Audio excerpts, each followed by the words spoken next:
Hello friends, welcome to GATE exchange. अपन बात कर रहे थे control system and control system के अंदर अपने लास्ट लेक्चर में कंप्लीट किया था रूट लोकस।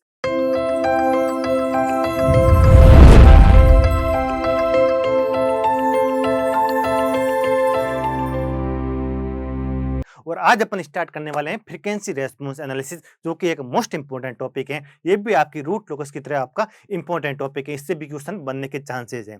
तो आज अपन स्टार्ट करने वाले हैं फ्रीक्वेंसी रेस्पॉन्स एनालिसिस। और पिछले लेक्चर में अपने रूट लोकस बहुत ही डिटेल से पढ़ा था, उसकी सारी प्रॉपर्टी सब कुछ अपने लास्ट लेक्चर के अंदर कंप्लीट किया था, उसके एग्जाम्पल भी किए थे। अब अपन आगे जब अपन प्रीवियस ईयर क्वेश्चन करेंगे तब आपको और भी डिटेल से समझने को मिलेगा। तो आज अपन स्टार्ट करने वाले हैं फ्रीक्वेंसी रेस्पॉन्स एनालिसिस। तो आज आपका नया चैप्टर है, हेडिंग डालो फ्रीक्वेंसी रेस्पॉन्स एनालिसिस। आज अपन बात करने वाले हैं फ्रीक्वेंसी रेस्पॉन्स एनालिसिस की, जो कि आपका इंपॉर्टेंट टॉपिक है। फ्रीक्वेंसी रेस्पॉन्स एनालिसिस स्टार्ट करने से पहले मैं आपको एक सिग्नल एंड सिस्टम का एक मोस्ट इंपॉर्टेंट रिजल्ट बताने वाला हूं। वो रिजल्ट आपको पता होना चाहिए। मान लो ये कोई आपका एक एलटीआई सिस्टम है। क्या है? Linear time invariant system. ये एलटीआई सिस्टम है और आपको पता है एलटीआई सिस्टम को डिफाइन करने के लिए उसके ट्रांसफर फंक्शन को डिफाइन करता है। अपन किसी भी एलटीआई सिस्टम को डिफाइन उसके ट्रांसफर फंक्शन की मदद से करते हैं। तो ये आपका एक एलटीआई सिस्टम है जिसका ट्रांसफर फंक्शन कितना है? टीएस है। और यहाँ पर इसका इनपुट है, इसको बोलते हैं अपन रेफरेंस इनपुट आरटी। और इसका आउटपुट को मैंने बोल दिया कंट्रोल्ड आउटपुट, क्योंकि अपना कंट्रोल सिस्टम भी एक एलटीआई सिस्टम है। ये एक मान लो कंट्रोल सिस्टम है। कंट्रोल सिस्टम भी आपको पता है कि एलटीआई सिस्टम ही होता है। अपन मेजरली कंट्रोल सिस्टम को एक एलटीआई सिस्टम की तरह ही ट्रीट करते हैं। ओनली एक चैप्टर छोड़ दे अपन कंट्रोल सिस्टम का, स्टेट स्पेस एनालिसिस, और उसके अलावा सारे चैप्टर में कंट्रोल सिस्टम को एज ए एलटीआई सिस्टम ही अपन ट्रीट करते हैं। तो कंट्रोल सिस्टम भी अपन एलटीआई सिस्टम ही होता है। और एलटीआई सिस्टम को, किसी भी एलटीआई सिस्टम को डिफाइंड करने का, यानी इसको मतलब डिफाइंड करने का सबसे बेस्ट तरीका होता है उसका ट्रांसफर फंक्शन होता है। इसके आउटपुट इनपुट की रिलेशनशिप की कोई अपन को जरूरत पड़ती ही नहीं है। एलटीआई सिस्टम उसके ट्रांसफर फंक्शन की हेल्प से क्या होता है? डिफाइंड होता है। ये आपने सिग्नल एंड सिस्टम के अंदर पढ़ चुके हो अब आप डिटेल से। ये आपका एक रेफरेंस इनपुट है, ये आपका कंट्रोल आउटपुट है, ये एक एलटीआई सिस्टम है और ये इसका क्या हो गया? ट्रांसफर फंक्शन हो गया। और आपको पता है अगर कोई एलटीआई सिस्टम है, ये स्टेबल सिस्टम है, अपन ओनली स्टेबल सिस्टम की एनालिसिस करते हैं। किसकी?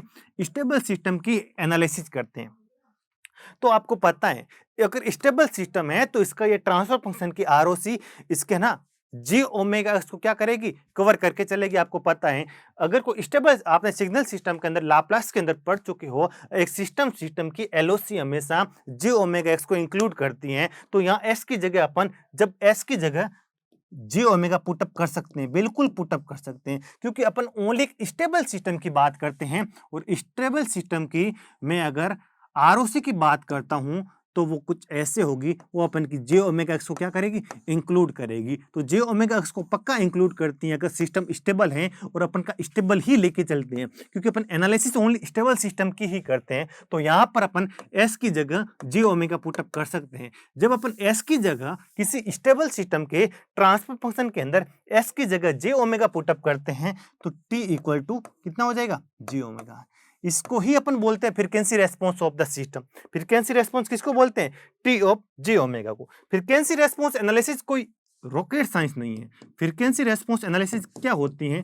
फ्रीक्वेंसी रेस्पॉन्स एनालिसिस, ये आपका क्या मिल गया? आपको फ्रीक्वेंसी रेस्पॉन्स मिल गया। इसका कुछ ना कुछ क्या होगा? ये भी एक कॉम्प्लेक्स क्वांटिटी है, इसका कुछ ना कुछ मैग्नीट्यूड पक्का होगा, बिल्कुल। और इसका कुछ ना कुछ क्या होगा? फेज होगा, तो बिल्कुल फेज होगा। तो फ्रीक्वेंसी रेस्पॉन्स एनालिसिस क्या होता है? इसको तो बोलते हैं frequency response of the LTI system. T of j omega को बोलते हैं frequency response of A LTI system. अब ये क्या होता है? ये इसका क्या होता है? मैग्नीट्यूड। ये होता है फेज। तो देखो फ्रीक्वेंसी रेस्पॉन्स एनालिसिस का मतलब क्या होता है? मैग्नीट्यूड रेस्पॉन्स वर्सेज ओमेगा, इसको बोला जाता है मैग्नीट्यूड रेस्पॉन्स एनालिसिस। क्या बोला जाता है? मैग्नीट्यूड रेस्पॉन्स एनालिसिस बोला जाता है इसको। और फेज वर्सेज ओमेगा करते हैं ना, T of j omega versus omega करते हैं, तो इसको बोला जाता है फेज रेस्पॉन्स एनालिसिस। क्या बोला जाता है? Phase response analysis. और इन दोनों को कलेक्टिवली बोलते हैं frequency response analysis. I hope यहां तक आपको समझ आ गया होगा। फ्रीक्वेंसी रेस्पॉन्स एनालिसिस मतलब मैग्नीट्यूड रेस्पॉन्स एनालिसिस। किसका मैग्नीट्यूड? फ्रीक्वेंसी रेस्पॉन्स का। फ्रीक्वेंसी रेस्पॉन्स अपन किसी एलटीए सिस्टम का कैसे फाइंड आउट करते हैं? एस की जगह उसके ट्रांसफर फंक्शन के अंदर जे ओमेगा पुटअप करते हैं। जे ओमेगा क्यों पुटअप करते हैं? क्योंकि सिस्टम स्टेबल है, तो स्टेबल की आरओसी जे ओमेगा इसको इंक्लूड करेगी, तो एस की जगह मैं जे ओमेगा पुटअप कर सकता हूं। तो अपन का ट्रांसफर फंक्शन एक क्या हो जाएगी? कॉम्प्लेक्स क्वांटिटी हो जाएगी। तो कॉम्प्लेक्स का कुछ ना कुछ क्या होगा? मैग्नीट्यूड होगा, कुछ ना कुछ फेज होगा। तो magnitude versus omega response magnitude response analysis कहलाता है। Phase versus omega response phase response analysis कहलाता है, और इनको कलेक्टिवली अपन बोल देते हैं frequency response analysis. I hope यहां तक आपको समझ में आ गया होगा। अब यहां आपको एक मोस्ट इंपॉर्टेंट रिजल्ट आपको पता होगा। ये कोई भी एक एलटीए सिस्टम है, उसका ट्रांसफर फंक्शन मैंने मान लिया टीएस, और फ्रीक्वेंसी रेस्पॉन्स मैंने एज्यूम कर लिया। इसका फ्रीक्वेंसी रेस्पॉन्स एस की जगह मैं जे ओमेगा पुटअप करूंगा, तो कितना हो जाएगा? T of j omega. इसका इनपुट एक मान लेता हूं साइनसोइडल इनपुट है। कैसा इनपुट है? साइन भी हो सकता है, कोस भी हो सकता है, उससे आपको कोई फर्क नहीं पड़ेगा। कैसा इनपुट है? साइनसोइडल इनपुट है, जिसका एम्पलीट्यूड ए है और फेज कितना है? फाई है। और इसका आउटपुट कैसा? Output steady state output. कौन सा आउटपुट? हम ट्रांजिट आउटपुट की बात नहीं करेंगे। इसको बोला जाता है साइनसोइडल। जब इनपुट आपका कैसा है? साइनसोइडल। इसको बोला जाता है sinusoidal steady state response of A LTI system. यहां आपको ध्यान रखना है, इसको बोला जाता है साइनसोइडल। क्यों बोलते हैं साइनसोइडल? क्योंकि आपका इनपुट कैसा है? साइनसोइडल है, और इसको स्टेडी स्टेट रेस्पॉन्स बोलते हैं, तो इसको बोला जाता है sinusoidal steady state response of A LTI system. क्या बोलते हैं? Sinusoidal steady state response of A LTI system. उस सीटी को अपन सिंपल ऐसे फाइंड आउट करते हैं। देखो, इसका एम्पलीट्यूड कितना है? ए है, और अगर ये मेरा फ्रीक्वेंसी रेस्पॉन्स है, ये कॉम्प्लेक्स क्वांटिटी होते हैं, इसका कुछ ना कुछ क्या होगा? मैग्नीट्यूड होगा, बिल्कुल होगा, और कुछ ना कुछ फेज होगा, बिल्कुल होगा। तो ये वाला मैग्नीट्यूड क्या हो जाता है? इससे मल्टीप्लाई हो जाएगा इसके मैग्नीट्यूड से। तो आंसर कितना आ जाएगा? ए मोड। ये आपने सिग्नल सिस्टम में बहुत सारे क्वेश्चन प्रैक्टिस कर चुके हो इस फॉर्मूले पे। आगे क्या आ जाएगा? यहाँ साइन है तो इधर भी साइन, वहां कोस होता तो इधर भी कोस आ जाता। साइन ओमेगा टी प्लस क्या हो जाएगा? फाई, और ये वाला फेज इसके अंदर क्या हो जाएगा? ऐड हो जाएगा, plus T of j omega. कितना हो जाएगा? T of j omega. ये आपको साइनसोइडल स्टेडी स्टेट रेस्पॉन्स, ये फॉर्मूला आपको पता होना चाहिए। इस पे बहुत सारे क्वेश्चन बन चुके हैं अपन के। चाहे इन क्वेश्चन को आप सिग्नल सिस्टम की तरह सिग्नल सिस्टम में ले सकते हो, या फिर आप कंट्रोल सिस्टम में ले सकते हो। आई होप ये तो आपने सिग्नल सिस्टम के अंदर मैंने बहुत सारे क्वेश्चन प्रैक्टिस आपको करवा रखे हैं। साइनसोइडल स्टेडी स्टेट रेस्पॉन्स, आपका मैग्नीट्यूड क्या हो जाएगा? Mode of T of j omega से मल्टीप्लाई हो जाएगा। फेज क्या हो जाएगा? इसके अंदर आपका इसका फ्रीक्वेंसी रेस्पॉन्स वाला फेज क्या हो जाएगा? ऐड हो जाएगा। आई होप यहां तक आपको समझ में आ गया होगा। यहां तक आपको कुछ भी प्रॉब्लम नहीं होनी चाहिए। एलटीआई सिस्टम क्या होता है, फ्रीक्वेंसी रेस्पॉन्स क्या होता है, सब कुछ आपको पता है। अब अपन सेकंड ऑर्डर सिस्टम की फ्रीक्वेंसी रेस्पॉन्स एनालिसिस करेंगे। कौन से ऑर्डर की? सेकंड ऑर्डर सिस्टम की अपन फ्रीक्वेंसी रेस्पॉन्स एनालिसिस करेंगे। आपको पता है सेकंड ऑर्डर सिस्टम का ट्रांसफर फंक्शन कितना होता था? अपन ने बताया था कि स्टैंडर्ड सेकंड ऑर्डर सिस्टम का ट्रांसफर फंक्शन होता है नेचुरल फ्रीक्वेंसी का square upon s square plus 2 zeta omega n s plus omega n square होता था या नहीं होता था? बिल्कुल। अपन को करना क्या? फ्रीक्वेंसी रेस्पॉन्स एनालिसिस करना है। तो ये स्टेबल सिस्टम ही अपन यहाँ लेके चलते हैं। जब अपन रेस्पॉन्स एनालिसिस करते हैं ना, तो ओनली स्टेबल सिस्टम की ही अपन रेस्पॉन्स एनालिसिस करते हैं। तो हम बाय डिफॉल्ट एक स्टेबल सिस्टम है, और एस की जगह मैं कितना पुटअप कर सकता हूँ? जे ओमेगा पुटअप कर सकता हूँ। तो यहाँ पर कितना आ जाएगा? ओमेगा एन स्क्वायर अपॉन कितना आ जाएगा? एस की जगह जे ओमेगा पुट करूंगा तो कितना आ जाएगा? Minus of omega square plus j two zeta, और यहाँ कितना आ जाएगा? Omega into omega n plus omega n का स्क्वायर। आएगा या नहीं आएगा? ये आपका omega n upon omega n का स्क्वायर। अगर इधर से मैं ओमेगा एन स्क्वायर को बाहर कॉमन लेके कट करूंगा तो क्या बन जाएगा? ऊपर क्या बन जाएगा? 1, नीचे कितना बचेगा? इधर कितना बचेगा? 1 बच जाएगा। अब देखो इधर कितना बच जाएगा? ये बच जाएगा ओमेगा अपॉन ओमेगा एन का होल स्क्वायर, यही तो बचेगा बिल्कुल। और इधर कितना बचेगा? ओमेगा एन का स्क्वायर आ जाएगा, तो एक से एक कैंसिल हो जाएगा। तो कितना बचेगा? J into 2 zeta omega by omega N बचेगा। आई होप यहां तक आपको समझ आ गया होगा। अब यहां पर मैं एक ओमेगा अपॉन ओमेगा एन को क्या लिखूंगा, एक नया टर्म इंक्लूड कर रहा हूं, इसको यू लिखता हूं, और यू को अपन बोलते हैं नॉर्मलाइज्ड फ्रीक्वेंसी। क्या बोलते हैं, नॉर्मलाइज्ड फ्रीक्वेंसी। क्या बोलते हैं, नॉर्मलाइज्ड फ्रीक्वेंसी। जब आपकी फ्रीक्वेंसी के अंदर नेचुरल फ्रीक्वेंसी से अपन करते हैं डिवाइड, तो इसको यू से लिखते हैं, और यू को बोला जाता है नॉर्मलाइज्ड फ्रीक्वेंसी। और इस यू की वैल्यू को मैं इधर पुटअप करूंगा तो आंसर कितना आ जाएगा, तो मेरा T of j omega equal to 1/1 minus u square plus j 2 zeta, u आएगा ही नहीं आएगा, बिल्कुल जे 2 जीटा, और इसकी जगह मैंने कितना पुटअप कर दिया, यू पुटअप कर दिया। आई होप यहां तक आपको समझ आ गया होगा। यू क्या है, यू आपकी नॉर्मलाइज फ्रीक्वेंसी है। यू की जगह अपन लिख सकते हैं ओमेगा बाई ओमेगा एन लिख सकते हैं। आई होप यहां तक आपको समझ आ गया होगा।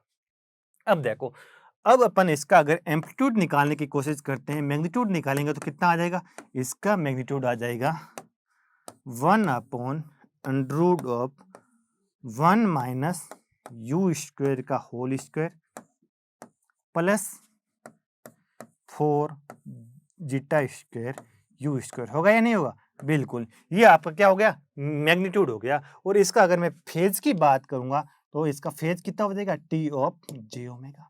ऊपर तो क्या है, वन रियल नंबर का फेज कितना होता है, 0 होता है, तो ऊपर इसका फेज ऊपर जाएगा तो क्या हो जाएगा, नेगेटिव हो जाएगा। ये क्या है, कॉम्प्लेक्स नंबर है, तो ऊपर जाएगा तो नेगेटिव।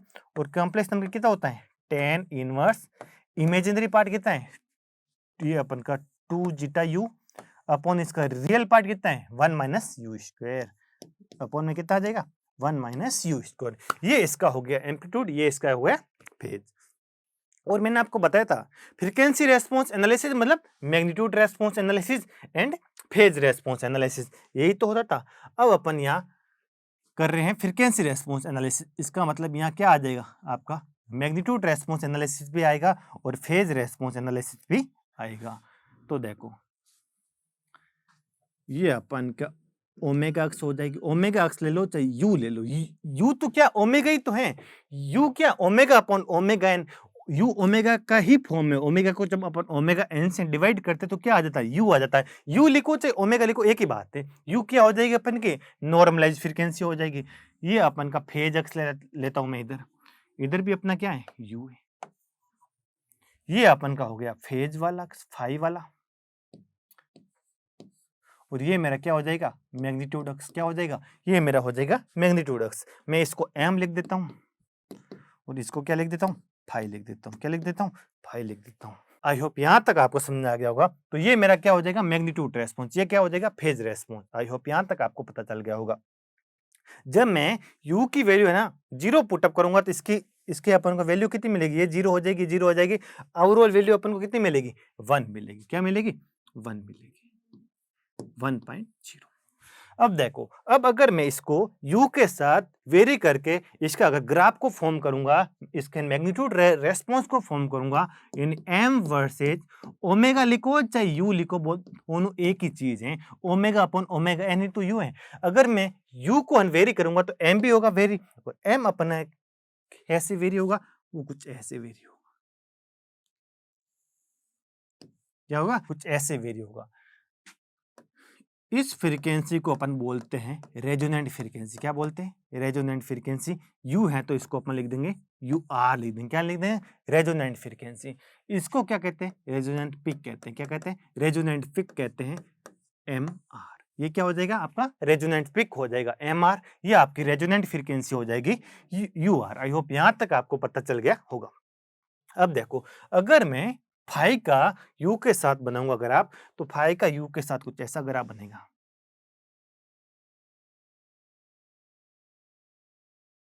ये आपका हो जाएगा -180 डिग्री। जब आप फाई को है ना यू के साथ अगर आप वेरी करोगे ना, ये आपका फाई हो जाएगा। और इसके अंदर आप अगर यू की जगह अगर आप 0 पुटअप करोगे तो इसका आंसर कितना मिल जाएगा, 0 डिग्री मिल जाएगा। और यू की जगह इन्फिनिटी पुटअप करोगे तो कितना आंसर आ जाएगा, -180 डिग्री आ जाएगा। आई होप यहां तक आपको समझ आ गया होगा।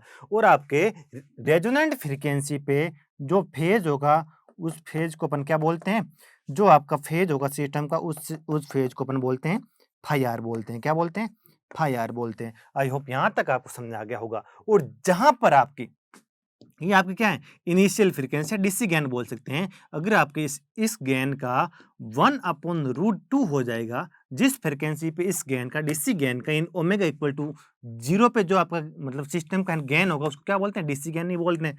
जब आपका डीसी गेन का 1/√2 हो जाएगा जिस फ्रीक्वेंसी पे, उसको क्या बोलते हैं, बैंडविड्थ बोलते हैं, 3 डीबी बैंडविड्थ बोलते हैं, हाफ पावर बैंडविड्थ बोलते हैं। ये अपन ने नेटवर्क थ्योरी के अंदर बहुत मतलब रेजोनेंस के अंदर बहुत ही डिटेल से पढ़ा था। यानी जिस फ्रीक्वेंसी पे आपका डीसी गेन का 1/√2 हो जाता है, उस फ्रीक्वेंसी को अपन क्या बोलते हैं, रेजोनेंट सॉरी उस फ्रीक्वेंसी को अपन बोलते हैं बैंडविड्थ बोलते हैं। क्या बोलते हैं, बैंडविड्थ बोलते हैं। और जिस फ्रीक्वेंसी पे आपका मैक्सिमम वैल्यू मिलेगी उसको बोलते हैं अपन रेजोनेंट पीक, और जिस फ्रीक्वेंसी पे अपन को जो अपन रेजोनेंट पीक मिलेगा उसको बोलते हैं यूआर बोलते हैं। क्या बोलते हैं, रेजोनेंट फ्रीक्वेंसी। और अपन रेजोनेंट फ्रीक्वेंसी पे जो फेज मिलेगा उसको बोलते हैं फाई आर। अपन क्या करते हैं, कुछ नहीं करते हैं, अपन D M upon D U को किसके इक्वल पुटअप करते हैं, 0 के इक्वल पढ़ते हैं। जहां पर इस एम वर्सेस ओमेगा ग्राफ की स्लोप आपको 0 मिल जाएगी, उसको अपन बोलते हैं रेजोनेंट फ्रीक्वेंसी। और यहां पर आप देख रहे हो, यहां पर आपकी स्लोप कितनी मिल रही है, 0 डिग्री मिल रही है। तो जिस जगह डीएम अपॉन डी यू की वैल्यू आपको 0 मिलेगी उसको अपन बोलते हैं रेजोनेंट फ्रीक्वेंसी। और उस पे आपकी एम की वैल्यू को बोलते हैं रेजोनेंट पीक बोलते हैं। और उस पे जो फ्रीक्वेंसी मिलेगी उसको अपन बोलते हैं फाई आर बोलते हैं। और ये तो आपको पता है, इसको हाफ पावर बैंडविड्थ कहते हो या फिर 3 डीबी, या इसको बोल सकते हैं 3 डीबी बैंडविड्थ बोल सकते हैं। अब आपको एमआर की जब आप वैल्यू फाइंड आउट करोगे तो आपको एमआर की वैल्यू मिलेगी 1/2 zeta under of 1 minus zeta square. Main बात तो है ये ओनली फॉर जीटा का फंक्शन होता है, यहाँ पर ओमेगा एन का फंक्शन नहीं होता है। ये आपका ये फॉर्मूला आपका मोस्ट इंपॉर्टेंट फॉर्मूला, ये आपको पता होना चाहिए। देखो इसका जो एम्पलीट्यूड है ना, यहाँ आप ऐसे याद रखो, ए रख दो याद, यहाँ पर आपका 1 कब आएगा और ए कब आएगा उसके बारे में अपन बात करते हैं। जैसे आपको मान लो एक ऐसा कंट्रोल सिस्टम दे दे, कुछ भी 2 अपॉन यहाँ पर आप कुछ भी दे दे, मान लो एस स्क्वायर प्लस ऐसे, मैंने यहाँ एक इग्नो अल्पा एस मान लिया, कुछ भी मान लिया, ये अगर इक्वल है, क्या यहाँ पर भी 2 है तो यहाँ पर भी 2 है, तब तो आपका सिंपली कितना आ जाएगा, तब तो आपका simply 1/2 zeta under of 1 minus zeta square आ जाएगा। आई होप यहाँ तक आपको समझ में आ गया होगा। यहाँ अगर आपको एग्जामिनर 2 दे दे और यहाँ कुछ होशियारी कर ले, यहाँ आपको 4/2 दे दे, कितना दे दे, 8 दे दे, तब आपका जब आप रेजोनेंट पिक कैलकुलेट करो तो यहाँ आपको कितना लिखना पड़ेगा, 4 लिखना पड़ेगा। ये जो भी यहाँ पर एक्स्ट्रा चीज आती है वो आपको यहाँ लिखनी पड़ेगी, फिर आपको एमआर मिलेगा। क्या मिलेगा, एमआर मिलेगा। ये चीज आपको थोड़ा सा ध्यान रखना है। यहाँ 2 है तो यहाँ 2 है तो यहाँ भी 2 है, यहाँ भी 2 है, फिर तो आपको यहाँ के कितना यूज करना है, 1 यूज करना। यहाँ 2 है और यहाँ 8 है, तो आप कुछ मत करना, एक 2 को सेपरेट करके ये तो कैंसिल हो जाएगा, जो पीछे बचेगा वो आपके इधर आ जाएगा। ये आपका हो गया रेजोनेंट पीक हो गया। अब अपन बात करते हैं रेजोनेंट फ्रीक्वेंसी की, यूआर नॉर्मलाइज फ्रीक्वेंसी कितनी हो जाएगी, ये आपको याद रखना है। यहाँ आ जाएगा 1 माइनस 2 जीटा स्क्वायर। और इसको अपन लिख सकते हैं नॉर्मलाइज फ्रीक्वेंसी को नॉर्मल फ्रीक्वेंसी में कैसे कन्वर्ट करते हैं, omega r upon omega n. ये कितना हो जाएगा, 1 माइनस 2 जीटा स्क्वायर। और यहाँ से अपन ओमेगा आर की वैल्यू कैसे फाइंड आउट करेंगे, omega r equal to omega n under of 1 minus 2 zeta square. यहाँ पर अपन का सिस्टम चाहे स्टैंडर्ड हो चाहे मत हो, ओमेगा इस ओमेगा आर की वैल्यू हमेशा क्या रहेगी, यही रहेगी। यहाँ पर भी ऐसे मत करना एम्पलीट्यूड से मल्टीप्लाई कर दो, नहीं, अपन का सिस्टम चाहे कैसा भी हो ओमेगा आर की वैल्यू हमेशा यही रहेगी। आई होप यहाँ तक आपको समझ आ गया होगा। अब अपन बात करते हैं 3 डीबी बैंडविड्थ की, किसकी, 3 डीबी बैंडविड्थ की। ये फॉर्मूला थोड़ा लेंथ है लेकिन आपको याद तो करना ही पड़ेगा, एक बार एग्जाम में आ भी चुका है। सबसे पहले ये याद रखना, जो आपकी नॉर्मलाइज फ्रीक्वेंसी मिली है, ये फॉर्मूला याद है तो वो फॉर्मूला बड़ी आसानी से याद हो सकता है। कैसे, 1 माइनस 2 जीटा स्क्वायर, ये तो लिखना ही है 1 माइनस 2 जीटा स्क्वायर, प्लस करना है बस, और एक रूट आपको और लेके आना है। क्या लाना है, एक। फिर आपको कुछ नहीं करना, इसका स्क्वायर करके अंदर रख देना। इसका स्क्वायर करूंगा तो पहले 1 का स्क्वायर कितना हो जाएगा, 1। इसका स्क्वायर करूंगा तो कितना आ जाएगा, इसका करूंगा तो कितना आ जाएगा, प्लस का 4 जीटा के पावर 4, फिर कितना आ जाएगा -2ab, तो कितना आ जाएगा -4 जीटा स्क्वायर, और इसके अंदर +1 करना है तो +1 करूंगा तो इधर कितना आ जाएगा 2 आ जाएगा। ये फॉर्मूला आपका हो गया 3 dB बैंडविड्थ का। ये आपको याद रखना है, ये चीज तो आपको याद है, इसका स्क्वायर करके एक ऐड कर दो, 1 ऐड कर दो, ये आपका हो गया 3 dB बैंडविड्थ का फॉर्मूला। आई होप यहां तक आपको सब कुछ समझ में आ गया होगा। देखो ये आपकी हो गई रेजोनेंट फ्रीक्वेंसी हो गई, 3 dB बैंडविड्थ समझ में आ गई हो गई, और ये आपका एमआर हो गया। एमआर का एम्पलीट्यूड इस चीज पे डिपेंड करेगा, यहाँ इक्वल होगा तब ऊपर 1 आ जाएगा, या अनइक्वल होगा तो वो जो अनइक्वलिटी है वो इधर आ जाएगी, ये आपका एमआर हो जाएगा। और अब अपन अगर इसकी बात करेंगे फाई आर की, किसकी फाई आर की, तो फाई आर क्या हो जाएगा, एंगल कैसा नेगेटिव तो है, तो आपको पता नेगेटिव है तो बाहर कितना आ जाएगा नेगेटिव, कितना आ जाएगा tan इनवर्स, ऊपर कितना आ जाएगा √1 - 2 जीटा स्क्वायर अपॉन जीटा। ये फॉर्मूला आपको याद रखना है। ये आपका क्या हो जाएगा, ये आपका इसका हो जाएगा फाई आर का फॉर्मूला, कितना हो जाएगा फाई आर का फॉर्मूला। ये आपका हो गया फाई आर। फाई आर क्या हो गया, फेज एट रेजोनेंट फ्रीक्वेंसी, ये आपकी रेजोनेंट फ्रीक्वेंसी हो गई, ये आपकी 3 dB फ्रीक्वेंसी हो गई, और ये आपका हो गया डीसी गेन हो गया, ये आपका रेजोनेंट गेन हो गया, रेजोनेंट मतलब क्या हो गया एम्पलीट्यूड हो गया, ये आपकी रेजोनेंट फ्रीक्वेंसी हो गई, और ये आपका क्या हो गया मैग्नीट्यूड रेस्पॉन्स हो गया, ये आपका फेज रेस्पॉन्स हो गया। तो इसी चीज को अपन बोलते हैं फ्रीक्वेंसी रेस्पॉन्स एनालिसिस। और ये आपका एक छोटा सा टॉपिक था फ्रीक्वेंसी रेस्पॉन्स एनालिसिस, ये यहाँ पर कंप्लीट होता है। और अगले लेक्चर में अपन पढ़ेंगे पोलर प्लॉट, जो कि मोस्ट इंपॉर्टेंट है, क्योंकि जब तक आप पोलर प्लॉट को नहीं समझोगे आप नाइक्विस्ट प्लॉट नहीं बना सकते हो। तो सबसे पहले आपको नाइक्विस्ट प्लॉट, जो कि आपका गेट का मोस्ट इंपॉर्टेंट टॉपिक है, उसको समझने से पहले आपको पोलर प्लॉट पे कमांड होनी चाहिए। तो सब कल मैं पढ़ूंगा पोलर प्लॉट, फिर उसके बाद में अपन स्टार्ट करेंगे नाइक्विस्ट प्लॉट। इस लेक्चर के लिए इतनी, तो थैंक यू सो मच।